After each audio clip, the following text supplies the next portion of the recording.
going to show you how to properly compost for your garden and farm animals such as chickens, cows, goats, etc. So to start off, I'm going to show you a bad example of how to compost. So do not use any of these items, by the way. This is just terrible. So we'll be starting off with some good old-fashioned relish. Definitely don't want to use any of that for your compost, but this is a bad example. So also got a dish soap pod, some pizza. Don't want to use that. Fish skin, some dog food, an Oreo, some Del Taco mild sauce, soy sauce from Panda Express, and some good old-fashioned Smucker's jelly, and a penny. So this is a really bad example. So as you can see, there's some dirt in here. You're gonna need that for compost, but not for this bad example, because this is a very bad. This is a very bad example of compost. All right, just don't even think about using any of this stuff, because it is, as you can see, it looks very nasty, disgusting. I'm sorry if it's making you uneasy, but it's an example, you know. So do not feed any of this to your garden, animals, whatever.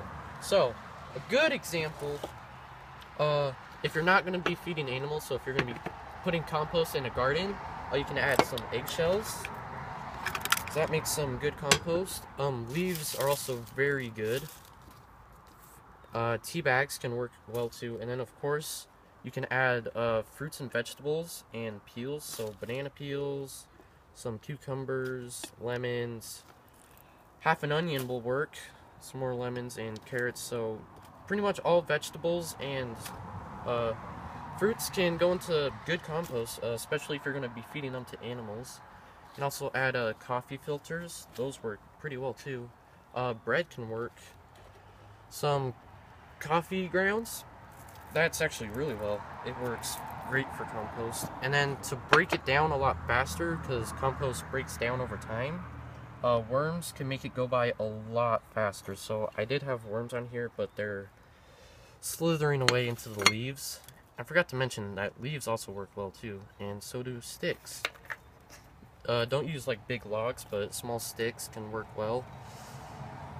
And then you can also use cut grass, and if you're wondering what that is, that's chicken poop. You can use poop from certain animals, such as chickens, cows, goats. You can use human poop, but I do not recommend it. So we have all this in, and you should mix it up, but you don't have to. It's just an option. If you mix it up, it might not look like anything. It just looks like a terrible mess, but over time it breaks down, and the worms love to just eat all of this. And you could you put this in your garden. It works better if you put it under the ground, and it mixes very well. And compost, of course, helps grow it helps plants grow faster. Did you pause it? No. What the heck? Anyways, once you have your good compost, you can throw it in with more compost and dirt and lots of other grass and sticks. So that way you can use it to grow plants. For example, I'm going to be tossing the good compost we had into this big container, which eventually we're going to add dirt, so that way it kind of looks like this one, so we can grow plants such as kale. And compost helps plants grow a lot, and if you want compost to help more, you can decompose it faster with one of these.